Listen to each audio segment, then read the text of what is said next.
नमस्कार दोस्तों, best computer घिरौर में आपका स्वागत है। आज हम ट्रिपल सी के चैप्टर नंबर 9 जिसका नाम है ओवरव्यू ऑफ साइबर सिक्योरिटी, इसके कुछ इंपॉर्टेंट क्वेश्चंस को सॉल्व करेंगे। देखिए, पहले जो आपका सिलेबस था, जो ट्रिपल सी का पुराना सिलेबस था, उसमें केवल आपके 9 चैप्टर हुआ करते थे, जिसमें 9वें चैप्टर का नाम था overview of future skills and cyber security. लेकिन अब उसी नाम 9वें चैप्टर में से कुछ उनने टॉपिक्स को अलग कर दिया है, बोर्ड ने कुछ टॉपिक्स को अलग कर दिया है और चैप्टर नंबर 10 अलग से बना दिया गया है। तो अब आपके ट्रिपल सी के सिलेबस में आपके 10 चैप्टर हैं और 9वें का नेम है आपका ओवरव्यू ऑफ साइबर सिक्योरिटी। लेकिन आपका जो 10वां चैप्टर है वो है आपका फ्यूचर स्किल्स करके आ गया है। ठीक है, इस तरीके से आज हम 9वें क्लास करेंगे, उसके बाद हम 10th की क्लास करेंगे। ठीक है, इस तरीके से हम अपने 1000 क्वेश्चंस की सीरीज को पूरा कर रहे होंगे। बिना किसी देरी के आज के हम क्वेश्चंस अपने स्टार्ट करते हैं। सबसे पहला आपका क्वेश्चन है, निम्नलिखित में से कौन सा एंटीवायरस प्रोग्राम है।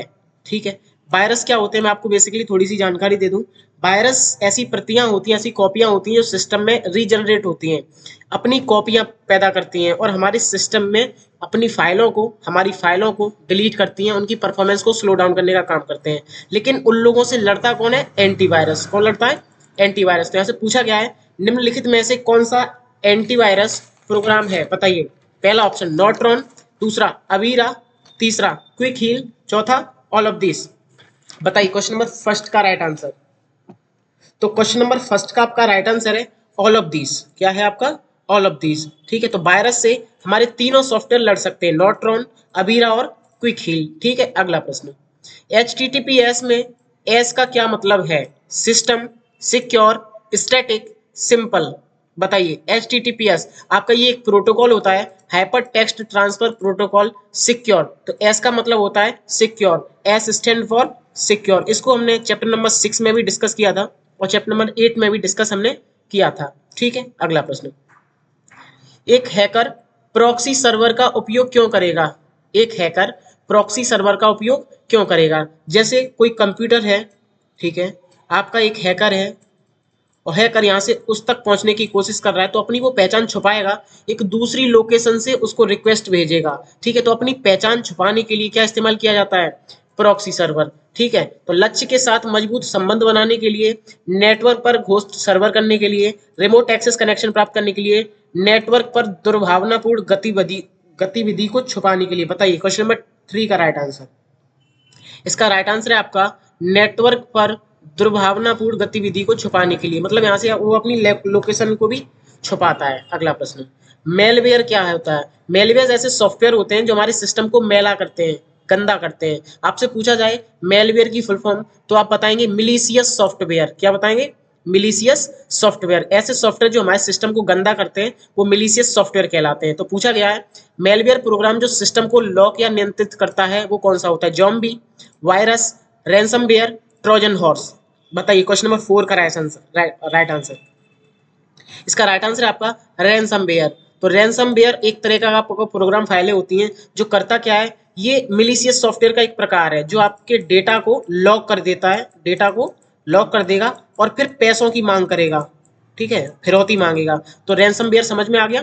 अगला प्रश्न, अच्छा जो वायरस है ना, वायरस भी सेम काम करता है, आपके डेटा को चुरा लेता है, ट्रोजन हॉर्स भी और जॉम्बी भी। अगला प्रश्न, टीएलएस और एसएसएल क्या है? टीएलएस और एसएसएल क्या है? पहले तो मैं आपको बता दूं, ये दोनों सिक्योरिटी लेयर होती हैं। क्या होती है? Security layer. Security layer. बात करें टीएलएस की फुल फॉर्म की, तो टीएलएस की फुल फॉर्म होती है आपकी transport security layer. Transport security layer. लेकिन आपकी एसएसएल की फुल फॉर्म होती है secure socket layer. Secure socket layer. Clear? तो अब ये चीजें क्या है बताइए। वेब सर्वर है, लेयर्स ऑफ इंटरनेट है, क्रिप्टोग्राफिक प्रोटोकॉल है, इंटरनेट प्रोटोकॉल है। बताइए क्वेश्चन नंबर 5 का राइट आंसर। इसका राइट आंसर आपका क्रिप्टोग्राफिक प्रोटोकॉल। Cryptographic protocol. अगला प्रश्न, ईडीआई। ईडीआई का पूर्ण रूप क्या है? Electronic data interchange, electronic data information, electric data interchange, none of this. बताइए ईडीआई का पूरा नाम। क्वेश्चन नंबर 6 का राइट आंसर है आपका electronic data interchange. Electronic data interchange. ठीक है, अगला प्रश्न, किसी तस्वीर के अंदर जानकारी छिपाने के लिए किस तकनीकी का उपयोग किया जाता है? जैसे हमारे पास कोई फोटो है, हम उसके बारे में कोई जानकारी छुपाना चाहते हैं, उस फोटो में अंदर कोई जानकारी छुपाना चाहते हैं, हम किस तकनीकी का इस्तेमाल करेंगे? Rootkit, bit mapping, stenography, none of this. बताइए क्वेश्चन नंबर 7 का राइट आंसर। तो क्वेश्चन नंबर 7 का राइट आंसर है आपका स्टेनोग्राफी। स्टेनोग्राफी का उपयोग करके हम किसी भी तस्वीर में उसके अंदर को जानकारी को छुपा सकते हैं, इनक्रिप्टेड कर सकते हैं। अगला प्रश्न, एफडीएम क्या है? एफडीएम क्या है? Fused deposition modelling, fused filament fabrication, filament deposit mass, fused direct metal. बताइए एफडीएम क्या है? अच्छा, बात करें एफडीएम की। एफडीएम क्या होता है? ये 3D प्रिंटिंग में यूज होता है। किसमें? 3D प्रिंटिंग में यूज होता है। 3D प्रिंटिंग में यूज होता है, ठीक है, जिसका यूज करके हम 3D प्रिंट कर सकते हैं, ठीक है। तो उसकी फुल फॉर्म आपसे पूछी गई है, तो बताइए एफडीएम की फुल फॉर्म। क्वेश्चन नंबर 8 का राइट आंसर। इसका राइट आंसर है आपका फ्यूज्ड डिपोजिशन मॉडलिंग, ठीक है। अगला प्रश्न, निम्नलिखित में से एक जो स्वयं को डुप्लीकेट नहीं करता है, इन चारों में से ऐसा कौन है जो खुद की डुप्लीकेट कॉपी नहीं बनाता है? बताइए, Trojan horse, virus, spyware, ransomware. Question number 9 का राइट आंसर। इसका राइट आंसर है आपका स्पाईवेयर। स्पाईवेयर हालांकि मेलवेयर ही होता है, लेकिन ये खुद की कॉपी नहीं बनाता है। वायरस तो खुद की कॉपी बनाने में सक्षम होता है। वायरस, एक वायरस यदि आपके सिस्टम में चला गया तो अपनी प्रतियां पैदा कर देता है बहुत सारी, ठीक है। लेकिन आपका जो स्पाईवेयर होता है ये एक ही काफी होता है, ये अपनी कॉपियां नहीं बना सकता। अगला प्रश्न, वायरस का पूर्ण रूप क्या है? और ये मोस्ट इंपॉर्टेंट क्वेश्चन है, ट्रिपल सी एग्जाम्स में बहुत ज्यादा पूछा जाता है। बताइए वायरस का पूरा नाम क्या है, पूर्ण रूप क्या है? Vital important resource under siege, vital information resource under siege, very important resources under siege, none of this. Question number 10 का राइट आंसर। इसका राइट आंसर है आपका vital information resources under siege. Clear हो गया? अगला प्रश्न, सिस्टम हैकिंग में सबसे महत्वपूर्ण गतिविधि क्या है? Gathering information, cracking password, covering tracks, escalating privileges. बताइए क्वेश्चन नंबर 11 का राइट आंसर। सिस्टम हैकिंग में सबसे महत्वपूर्ण एक्टिविटी क्या है, सबसे महत्वपूर्ण गतिविधि क्या है? इसका राइट आंसर है आपका क्रैकिंग पासवर्ड। यदि आपके कोई पासवर्ड क्रैक कर लेता है तो आपका सिस्टम हैक हो जाएगा, ठीक है। आपका जो डेटा एक्सेस है वो सामने वाले व्यक्ति के पास, अनऑथराइज्ड एक्सेस के पास चला जाएगा। पहला कंप्यूटर वायरस कौन सा था? ये मोस्ट इंपॉर्टेंट पॉइंट है आपका, अच्छा प्रश्न है। Creeper, worm, rat virus, blaster. बताइए क्वेश्चन नंबर 12 का राइट आंसर। आपका राइट आंसर है क्रीपर। कंप्यूटर का सबसे पहला वायरस कौन सा था? क्रीपर, जिसे 1971 में बनाया गया था। कब बनाया गया था? 1971 में। और वायरस होता क्या है? वायरस अपनी कॉपियां पैदा करने में सक्षम होता है, अपनी कॉपियां पैदा करता है। अगला प्रश्न, निम्नलिखित में से किसे कंप्यूटर खतरों की श्रेणी में माना जा सकता है? Phishing attack, prayer, DOS attack, both A and C. तो देखिए, कंप्यूटर खतरों में हमारी दो चीजें आती हैं, आपका फिशिंग भी आ सकता है, देन डॉस भी आ सकता है। क्यों? क्योंकि ईमेल की सहायता से किसी को हम हैक करने की कोशिश करेंगे तो आप फिशिंग अटैक में चले जाएंगे, लेकिन हम वेबसाइट पर डीएनएस स्पूफिंग वगैरह करेंगे तो आप डॉस अटैक में चले जाएंगे, ठीक है। तो आपका राइट आंसर हुआ both A and C, both A and C. अगला प्रश्न, खाली जगह एक प्रकार का सॉफ्टवेयर है जो उपयोगकर्ता के कंप्यूटर को वायरस का पता लगाने और उनसे बचने की मदद के लिए डिजाइन किया जाता है। तो ऑलरेडी सबसे पहला जो आपका क्वेश्चन था, तो मैंने आपको बताया था कि वायरस और एंटीवायरस क्या होते हैं। वायरस हमारे सिस्टम में हमारे फाइलों को डिलीट कर सकते हैं, हमारे रिसोर्सेज को खत्म कर सकते हैं, देन आपके जो सिस्टम की परफॉर्मेंस है उसको स्लो डाउन करने का काम करते हैं। लेकिन वायरस से लड़ता कौन है? एंटीवायरस। तो ऐसे कौन से सॉफ्टवेयर हैं जो उपयोगकर्ताओं के कंप्यूटर को वायरस का पता लगाने, उनसे बचने में मदद करते हैं? तो आपका राइट आंसर हुआ एंटीवायरस। अगला प्रश्न, निम्नलिखित में से कौन सा एंटीवायरस प्रोग्राम का एक प्रकार है? Quick Heal, Mac, Kaspersky, all of this. बताइए, तो निम्न में से कौन सा एंटीवायरस प्रोग्राम है? तो आपके क्वेश्चन नंबर 15 का जो आपका राइट आंसर है वो है ऑल ऑफ द एबव। तो आपके तीनों क्या हैं? तीनों एंटीवायरस प्रोग्राम है। आप तीनों में से किसी एक को अपने सिस्टम में इंस्टॉल करके रखवा सकते हैं। अगला प्रश्न, क्वेश्चन नंबर 16, यह एक सॉफ्टवेयर प्रोग्राम या हार्डवेयर डिवाइस हो सकता है जो इंटरनेट नेटवर्क आदि के माध्यम से आने वाले सभी डेटा पैकेट को फिल्टर करता है। इसे खाली जगह के रूप में जाना जाता है। जैसे आपके पास कोई डिक्रिप्टेड फाइल नहीं आनी चाहिए, जैसे फॉर एग्जांपल आप अपने सिस्टम में वर्क कर रहे हैं तो कौन सी सही फाइल है वो आए, कौन सी सही फाइल नहीं है, करप्शन फाइल है, बेकार फाइल है, हैकिंग वाली फाइल हो सकती है, वो आपके सिस्टम में फाइल ना आए, इसकी जांच कौन करेगा, उसको फिल्टर कौन करेगा? तो वो करेगा आपका फायरवॉल। क्लियर? कौन करेगा? फायरवॉल। अगला प्रश्न, निम्नलिखित में से कौन सा शब्द दूसरे के विचार या आविष्कार को चुरा के अपने फायदे के लिए यूज करने को संदर्भित करता है? ठीक है, जैसे हम किसी दूसरे के विचार चुरा लें या उनका कोई करी हुई आविष्कार को चुरा लें तो वो किसके अंतर्गत आ जाएगा? समुद्री डकैती, साहित्यिक चोरी, बौद्धिक संपदा अधिकार, ऊपर के सभी। तो वो आएगा आपका ऊपर के सभी, मतलब वो तीनों चीजें हो जाएंगी, साहित्यिक चोरी भी बोल देंगे, बौद्धिक संपदा अधिकार भी बोल देंगे और इसी को बोल देते हैं समुद्री डकैती। ठीक है, अगला प्रश्न, वाईफाई हैकिंग की प्रक्रिया में वाईफाई हैकिंग की प्रक्रिया में आमतौर पर निम्नलिखित में से किसका उपयोग किया जाता है? Aircrack NG, Wireshark, Norton, all of the above, all of the above. बताइए क्वेश्चन नंबर 18 का राइट आंसर। इसका राइट आंसर है आपका एयर क्रैक एनजी। तो वाईफाई को हैक करने के लिए आप एयर क्रैक एनजी का उपयोग करते हैं। अगला प्रश्न, इथिकल हैकिंग और साइबर सुरक्षा में स्कैनिंग के कितने प्रकार हैं? बताइए, हैकिंग और साइबर सुरक्षा में स्कैनिंग के कितने प्रकार हैं? Question number 19। इसका राइट आंसर आपका 3 प्रकार है। कितने प्रकार है? 3 प्रकार। अगला प्रश्न, आरपीए, और मोस्ट इंपॉर्टेंट ये फुल फॉर्म है। आरपीए का पूरा नाम बताइए, फुल फॉर्म बताइए। Robotic process automation, robotic protocol automatic, robotic process advance, none of this. Question number 20 का राइट आंसर बताइए। इसका राइट आंसर आपका robotic process automation, robotic process automation.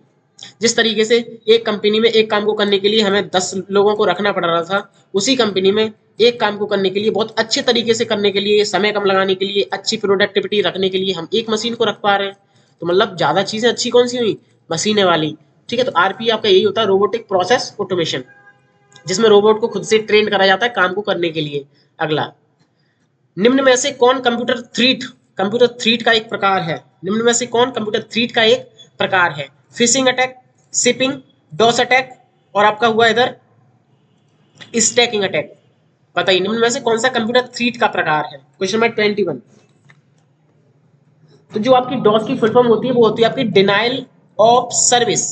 क्या होती है? Denial of service. देखिए, आपने डॉस पढ़ा होगा चैप्टर नंबर 2 में, डिस्क ऑपरेटिंग सिस्टम, लेकिन साइबर सिक्योरिटी में क्या होता है? डॉस का मतलब अलग होता है। डॉस का मतलब होता है डिनाइल ऑफ सर्विस। ठीक है, तो आपको ये दोनों अंतर स्पष्ट होने चाहिए। ट्रिपल सी में पूछा जाएगा एमएस डॉस की फुल फॉर्म बताइए, तो आप बताएंगे माइक्रोसॉफ्ट डिस्क ऑपरेटिंग सिस्टम। लेकिन पूछा जाएगा कि साइबर में डॉस की फुल फॉर्म बताइए, तो आप बताएंगे डिनाइल ऑफ सर्विस। क्लियर? तो निम्न में से कौन कंप्यूटर थ्रेट का एक प्रकार है? तो वो है आपका डॉस अटैक। कौन सा attack? DoS attack, denial of service attack. अगला प्रश्न, साइबर स्टॉकिंग ज्यादातर कहां देखने को मिलता है? साइबर स्टॉकिंग ज्यादातर कहां देखने को मिलता है? अब बात करें साइबर स्टॉकिंग के बारे में, ये होता क्या है? ये होता क्या है? तो जो आपका साइबर स्टॉकिंग है, इसका मतलब है इंटरनेट के माध्यम से लोगों को परेशान करना। क्या कहलाता है? Cyber stalking. मतलब इंटरनेट के माध्यम से हम यदि लोगों को परेशान करें, उन पर दबाव बनाएं कि भाई आप ये करो, ये करो, ये करो, तो ये सारा किस में आ जाता है? साइबर स्टॉकिंग में।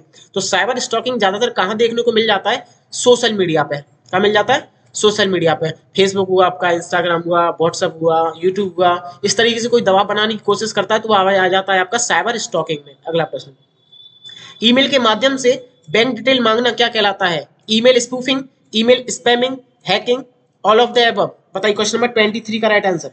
इसका राइट आंसर है आपका ईमेल स्पूफिंग। तो ईमेल के माध्यम से यदि आपसे कोई बैंक डिटेल मांग रहा है तो आप उसको क्या बोलेंगे? Email spoofing, email spoofing, spoofing. अगला प्रश्न, क्वेश्चन नंबर 24, कंप्यूटर सिस्टम को हैकर और विभिन्न प्रकार के वायरस से बचाने के लिए कंप्यूटर सिस्टम में हमेशा क्या रखना चाहिए? क्या चालू रखना चाहिए? Antivirus, firewall, BLC player, written story. बताइए क्वेश्चन नंबर 24 का राइट आंसर। इसका राइट आंसर आपका फायरवॉल। आपको क्या रखना चाहिए सिस्टम में? फायरवॉल। एक अतिरिक्त सिक्योरिटी के लेयर आपको प्रोवाइड करता है। क्लियर? अगला प्रश्न, कोड रेड एक प्रकार का क्या है? कोड रेड एक प्रकार का क्या है? Antivirus program, photo editing software, computer virus, video editing software. Code red एक प्रकार का क्या है? इंपॉर्टेंट क्वेश्चन है आपका 25। इसका राइट आंसर है आपका कंप्यूटर वायरस। तो कोड रेड एक प्रकार क्या है? कंप्यूटर वायरस, जो आपकी फाइल को करप्ट भी कर सकता है, आपका डेटा भी स्टोर इन कर सकता है, चुरा सकता है। WPS का पूरा नाम क्या होता है? Wifi protected system, wifi protocol setup, wireless protected setup, wifi protected setup. बताइए WPS का पूरा नाम क्या होता है? क्वेश्चन नंबर 26 का राइट आंसर। इसका राइट आंसर है आपका वाईफाई प्रोटेक्टेड सेटअप। अगला प्रश्न, कंप्यूटर वायरस को पहचाने, कंप्यूटर वायरस को पहचाने, मतलब ये पूछा गया बेसिकली कि इनमें से कौन सा कंप्यूटर वायरस है, ट्रोजन हॉर्स, मालवेयर, रैंसमवेयर और आपका एलोप्टिस। तो आपकी मालवेयर की फुल फॉर्म होती है मिलीशियस सॉफ्टवेयर, ऐसे सॉफ्टवेयर जो हमारे सिस्टम को गंदा करते हैं, that is called malware. Clear? जैसे वायरस हुआ आपका, है ना, ये सारी चीजें हमारे सिस्टम को गंदा करती हैं, फाइलों को डिलीट करती हैं, हमारे डेटा से छेड़खानी भी कर सकती हैं, हमारे डेटा के सोर्सेज को डिलीट भी कर सकती हैं। ठीक है, तो कंप्यूटर वायरस बताइए इनमें से कौन से। क्वेश्चन नंबर 27, इसका राइट आंसर आपका ऑल ऑफ दिस। तो तीनों ये आपके कंप्यूटर वायरस हैं। रैंसमवेयर क्या करेगा, आपके डेटा पे एक्सेस ले लेगा, उसे लॉक कर देगा, देन आपसे पैसे की मांग करेगा। कल को आपसे पूछ लिया जाए सिलेबस में, आपसे क्वेश्चन पूछ लिया जाए ट्रिपल सी एग्जाम्स में कि ऐसा कौन सा मालवेयर है जो आपसे पैसे की मांग करता है, आपके डेटा को लॉक कर देता है और आपसे पैसे की मांग करते हैं, आप राइट आंसर लगाएंगे रैंसमवेयर को। ठीक है, अगला प्रश्न, खाली जगह डेटा और पासवर्ड की सुरक्षा करता है, ऑथेंटिकेशन, इनक्रप्शन, ऑथराइजेशन, नॉन रिपुडिएशन।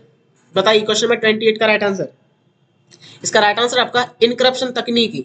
जो इनक्रप्शन टेक्निक होती है वो हमारे डेटा और पासवर्ड को प्रोटेक्टेड रखती है, सुरक्षा प्रदान करती है। अगला प्रश्न, निम्न में से कौन एक एंटीवायरस है। बाय डिटेल हम इस पर चर्चा कर चुके हैं, वायरस से लड़ने के लिए प्रयुक्त होते हैं आपके एंटीवायरस। तो बताइए इनमें से कौन से एंटीवायरस हैं, कौन एक एंटीवायरस है। Quick Heal, Norton, K7, all of the above. Question number 29, इसका राइट आंसर आपका ऑल ऑफ द एबव। ठीक है, क्विक हील भी आपका एंटीवायरस प्रोग्राम है, नॉर्ट्रॉन भी आपकी एंटीवायरस है और K7 भी आपका एंटीवायरस है। ज्यादातर मोस्टली K7 भी यूज किया जाता है। अगला प्रश्न, हैकर्स आमतौर पर खाली जगह उद्देश्य के लिए कंप्यूटर वायरस का इस्तेमाल करते हैं, मतलब उनका क्या उद्देश्य रहता है वायरस को इंस्टॉल करवाने में।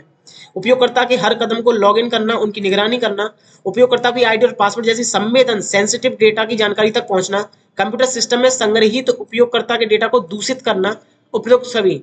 तो उसके चारों ये उद्देश्य हो सकते हैं। ठीक है, इसका राइट आंसर क्या हुआ आपका, उपरोक्त सभी। एक हैकर का माइंडसेट कुछ ऐसा होता है, बेसिकली वो आपसे चाहता है कि आपको किसी तरीके से उसके जाल में फंसाया जाए, देन आपसे वो पैसे की मांग कर सके। अगला प्रश्न, टीसीपी आईपी शब्द का क्या अर्थ होता है। टीसीपी आईपी शब्द का अर्थ है, फुल फॉर्म पूछी गई है बेसिकली, तो फिलहाल आपको देखते ही समझ में आ गया होगा, ट्रांसमिशन कंट्रोल प्रोटोकॉल और इंटरनेट प्रोटोकॉल। यहां से क्वेश्चन यदि आपसे पूछा जाता है इंटरनेट का मानक प्रोटोकॉल बताइए, तो आप इसे बोलेंगे टीसीपी आईपी होता है भाई मानक प्रोटोकॉल। कैसा प्रोटोकॉल, मानक प्रोटोकॉल। अब पूछा जाए आपसे इंटरनेट का संचार प्रोटोकॉल बताइए, फिर भी आप किसको बताएंगे, टीसीपी आईपी को। तो ये मानक प्रोटोकॉल भी होता है और संचार प्रोटोकॉल भी होता है। क्लियर? अगला प्रश्न, क्लाउड में सूचना की, अब ये क्लाउड क्या होता है, हमारा डेटा सुरक्षित तरीके से सुरक्षित स्थान पर रखने की प्रक्रिया ही क्या होती है, क्लाउड कंप्यूटिंग। क्या होती है, क्लाउड कंप्यूटिंग। जैसे जैसे हम अपनी जीमेल में कोई डॉक्यूमेंट रखना चाहते हैं, एज अ हार्ड कॉपी अपने साथ नहीं लेके चलना चाहते हैं, तो हम उसको जीमेल पे स्टोर कर सकते हैं, तो वो आपका क्या होगा, जीमेल का क्लाउड हो गया। तो यहाँ पे पूछा गया था क्लाउड में सूचना की सुरक्षा और सुरक्षा के लिए, बेसिकली यहाँ पे पूछा गया सूचना की सुरक्षा और सुरक्षा के लिए निम्नलिखित में से किस प्लेटफॉर्म का उपयोग किया जाता है। बताइए,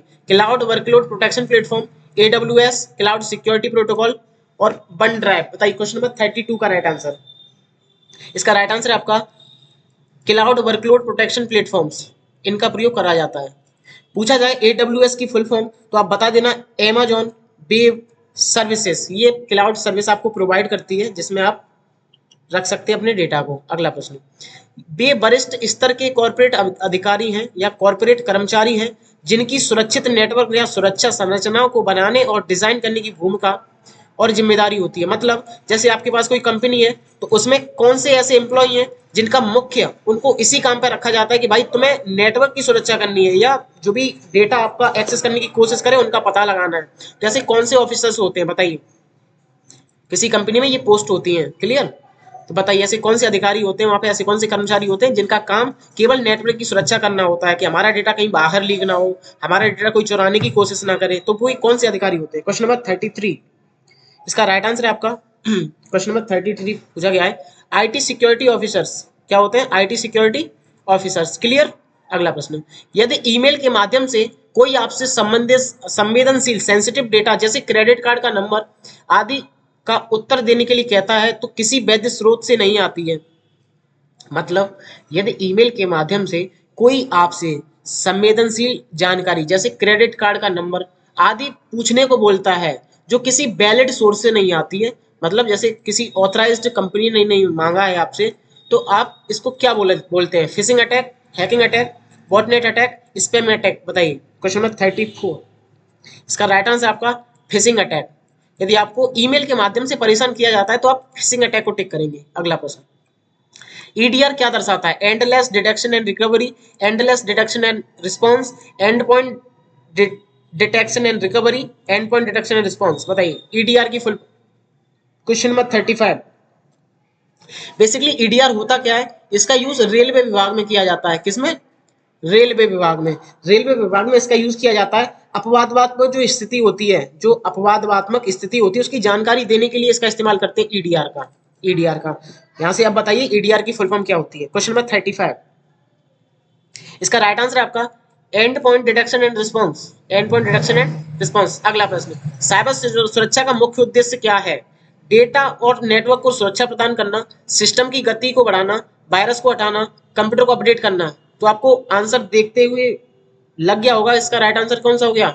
ए, डेटा और नेटवर्क की सुरक्षा को प्रदान करना। ये साइबर सुरक्षा, जो साइबर सिक्योरिटी होती है, उसका मुख्य काम होता है। क्लियर? अगला प्रश्न, खाली जगह आपके मोबाइल फोन पर संदेश या एसएमएस भेजकर पैसे काट सकता है? IM Trojan, backdoor Trojan, ransom Trojan, SMS Trojan. तो आपके मोबाइल पर कौन एसएमएस भेजकर पैसे काट सकता है? बताइए। तो एसएमएस ट्रोजन। क्लियर? तो इन चीजों से आपको बचना चाहिए, और बचना सिखाया किसमें जाता है? साइबर सिक्योरिटी में। अगला प्रश्न, इनक्रप्शन तकनीकी एक नेटवर्क को बेहतरीन बनाती है।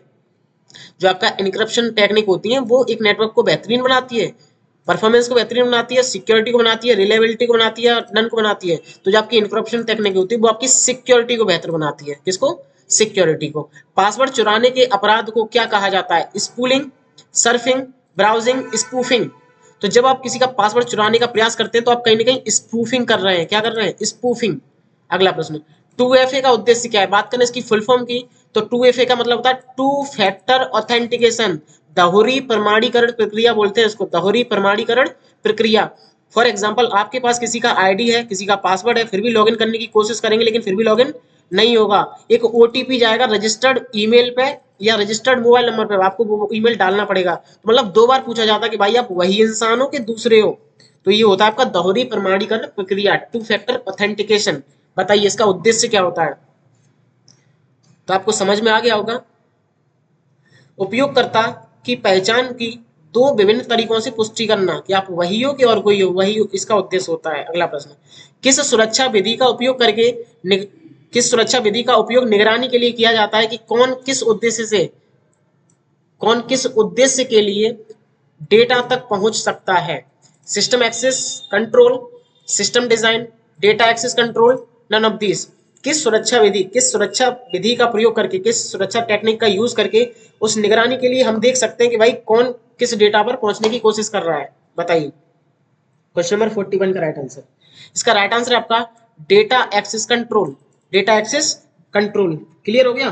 तो डेटा एक्सेस कंट्रोल के बारे में कुछ जानकारी दूं मैं आपको, तो ये एक सुरक्षा उपकरण होता है। क्या होता है? सुरक्षा उपकरण होता है जो नीतियों के आधार पर, नीतियों के एक सेट के आधार पर डेटा प्रतिबंधित या मैनेज करने के लिए सक्षम बनाता है। वही क्या आपका होता है? Data access control. अगला प्रश्न, Blue Prism. Blue Prism Blue Prism जो होता है enterprise robotic process automation software है। Blue Prism enterprise robotic process automation software है जो लो रिटर्न, हाई रिस्क और मैनुअल डाटा एंट्री के प्रोसेसिंग वर्क को खत्म कर देता है। बताइए। ब्लू प्रिज्म एक ऐसा सॉफ्टवेयर है जो लो रिटर्न, हाई रिस्क और मैनुअल डाटा एंट्री के प्रोसेसिंग वर्क को खत्म कर देता है। Question number 42। तो जी बिल्कुल, जो ब्लू प्रिज्म है वो करता क्या है? वो एक enterprise robotic process automation software है। क्लियर? जो low return, high risk, manual data entry के प्रोसेसिंग वर्क को कम कर देता है। बहुत अच्छा प्रश्न है ये। अगला प्रश्न, सुरक्षित कंप्यूटिंग का मुख्य लक्ष्य है। सुरक्षित कंप्यूटिंग का मुख्य लक्ष्य है privacy, change, disruption, all of this. तो प्राइवेसी जरूरी है। हम किसी भी चीज को सर्च करते हैं तो प्राइवेसी इज द मोस्ट, सबसे जरूरी चीज आपकी प्राइवेसी होती है, और प्राइवेसी आपको सिखाई जाती है साइबर सिक्योरिटी में। साइबर हमलों से बचने के लिए कौन सा काम सबसे महत्वपूर्ण है? एक मजबूत और अद्वितीय पासवर्ड का प्रयोग करना, नेटवर्क को अपडेट करना, वायरस को हटाना, पासवर्ड बदलना। तो इसका राइट आंसर आपको समझ में आ गया होगा। एक मजबूत और अद्वितीय पासवर्ड का उपयोग करना, मतलब एक मजबूत पासवर्ड हम रखें जिसमें हम कुछ नाम अपना लिखें, कुछ स्पेशल कैरेक्टर्स का यूज करें और कुछ संख्याओं का यूज करें, तो उसकी जो एक्सेसिबिलिटी होती है वो संभावना कम हो जाती है एक्सेस होने की। ठीक है, तो आप थोड़ा डिफिकल्ट से डिफिकल्ट पासवर्ड को यूज करें, ठीक, और उसको समय समय पर बदलते रहें। अगला प्रश्न, कौन सी तकनीकी डेटा को इनक्रप्ट करती है ताकि सही व्यक्ति से पढ़ सकें, मतलब ताकि सही व्यक्ति ही उसे पढ़ सके, तो वो होती है आपकी इनक्रप्शन तकनीकी। मतलब ऐसी इनक्रप्शन जो तकनीकी है वो आपके डेटा को इनक्रप्ट कर देती है। जैसे आपने भेजा हाय, क्या भेजा, हाय, अब वो साइफर टेक्स्ट में तोड़ देगी, मतलब dollar, has, question mark, slash, at the rate. अब इसे पढ़ लो, कैसे पढ़ पाओगे, इसे नहीं पढ़ पाओगे ना, तो उसको बोल देंगे हम सिफर टेक्स्ट। क्या बोलेंगे, सिफर टेक्स्ट। अब वापस से फिर हाई मैसेज पहुंच जाएगा उस व्यक्ति के पास, मतलब यहां से हुआ इनक्रप्टेड और वापस फिर हो गया क्या, डिस्क्रप्टेड। ठीक है, तो यहां से इनक्रप्टेड और वापस डिस्क्रप्टेड, और ये टेक्स्ट आपका है, इसको बोलेंगे क्या, सिफर टेक्स्ट। तो इनक्रप्शन जो तकनीकी होती है हमारे डेटा को इनक्रप्ट करती है कि एंड टू एंड जिस व्यक्ति को हमें मैसेज भेजना वही उसे पढ़ सके, अन्यथा बीच में कोई भी पर्सन उसे पढ़ ना सके, वही आपका होता है इनक्रप्शन। ठीक है, आपने व्हाट्सएप पे देखा होगा एंड टू एंड इनक्रप्शन लिख के आता है, उसका मतलब यही होता है कि हमने बीच में जो मैसेज किसी को भेजा हुआ है वो बीच में कोई व्यक्ति पढ़ ना पाए, सामने वाले व्यक्ति के पास ही पहुंचे। अगला प्रश्न, कौन सी स्क्रीन अनाधिकृत उपयोगकर्ताओं को आपकी फाइलों तक पहुंचने से रोकती है, मतलब इन चारों में से कौन सी ऐसी स्क्रीन है जिसमें अनऑथराइज्ड एक्सेस उसमें प्रवेश नहीं कर सकता। Desktop screen, themes screen, lock screen, background screen. तो आपको समझ में आ गया होगा, जो आपकी लॉक स्क्रीन होती है, यदि आप लॉक स्क्रीन करके जाते हैं तो आपके अनऑथराइज्ड एक्सेस उस पर एक्सेस नहीं कर सकता। अगला प्रश्न, ओटीपी खाली जगह के रूप में भी जाना जाता है, तो आपको समझ में आ गया होगा ओटीपी एक डायनामिक पासवर्ड होता है जो हर बार के लिए अलग होता है, बदलता रहता है, यही इसकी खास बात है, इसीलिए ये अच्छा होता है। अगला प्रश्न, एक असममित क्रिप्टोग्राफिक में कितनी कुंजी होती है। ठीक है, असममित क्रिप्टोग्राफिक को बोलते हैं एसिमेट्रिक इनक्रप्शन। क्या बोलते हैं, एसिमेट्रिक इनक्रप्शन में कितनी कुंजियां होती हैं, तो इसमें आपकी दो कुंजी होती हैं, एक पब्लिक कुंजी और एक प्राइवेट कुंजी। अगला प्रश्न, किस इनक्रप्शन तकनीक में सार्वजनिक कुंजी, पब्लिक कुंजी और एक निजी कुंजी, प्राइवेट कुंजी का उपयोग करा जाता है, तो ऑलरेडी हमने इस क्वेश्चन को डिस्कस किया था कि भाई कौन सी होती है, असममित इनक्रप्शन, एसिमेट्रिक इनक्रप्शन। ठीक है, अगला प्रश्न, black hack black hat hackers का मुख्य उद्देश्य क्या होता है, सिस्टम की सुरक्षा में सुधार करना, डेटा चुराना और सिस्टम को नुकसान पहुंचाना, पासवर्ड बदलना, नेटवर्क की गति बढ़ाना। बताइए, क्वेश्चन नंबर 50 का right answer. Black hat hackers, तो डेटा चुराना और सिस्टम को नुकसान पहुंचाना, ये कौन होते हैं आपके, ब्लैक हैट हैकर्स। लेकिन जो आपके व्हाइट हैट हैकर्स होते हैं, व्हाइट हैट हैकर्स जो होते हैं उन्हें आप बोला जाता है एथिकल हैकर। क्या बोला जाता है, एथिकल हैकर। इन्हें हम अच्छे हैकर भी बोल देते हैं। क्या बोल देते हैं, अच्छे हैकर, जो किसी भी कंपनी में उनकी सिक्योरिटी की जांच करते रहते हैं टाइम टू टाइम। ठीक है, इनको हम नैतिक हैकर भी बोलते हैं, नैतिक हैकर, नैतिक माने अच्छे, नैतिक हैकर। तो व्हाइट हैट हैकर्स जो होते हैं वो अच्छे हैकर होते हैं, लेकिन जो ब्लैक हैट हैकर्स होते हैं ये आपके गलत तरीके से आपके डेटा को चुराने की कोशिश करते हैं। अगला प्रश्न, वरिष्ठ अधिकारी मतलब जो आपका सीनियर ऑफिसर है, अधिकारी है, कि पूर्व अनुमति के बिना, उससे बिना पूछे आप अपनी कंपनी का डेटा बाहर कहीं इंटरनेट पर लीक कर सकते हैं या नेटवर्क पर लीक कर सकते हैं, तो वो क्या अपराध है, बताइए। वरिष्ठ अधिकारी की पूर्व अनुमति के बिना अपनी कंपनी का डेटा बाहरी नेटवर्क पर लीक करना क्या अपराध है, तो जी हाँ बिल्कुल। यदि आप कंपनी का बिना सीनियर की परमिशन ले उस डेटा को लीक करते हैं बाहर, तो एक कानूनन अपराध है। अगला प्रश्न, खाली जगह वह तकनीक है जिसका प्रयोग व्यावसायिक संगठनों और फर्मों में आईटी संपत्तियों की सुरक्षा के लिए किया जाता है।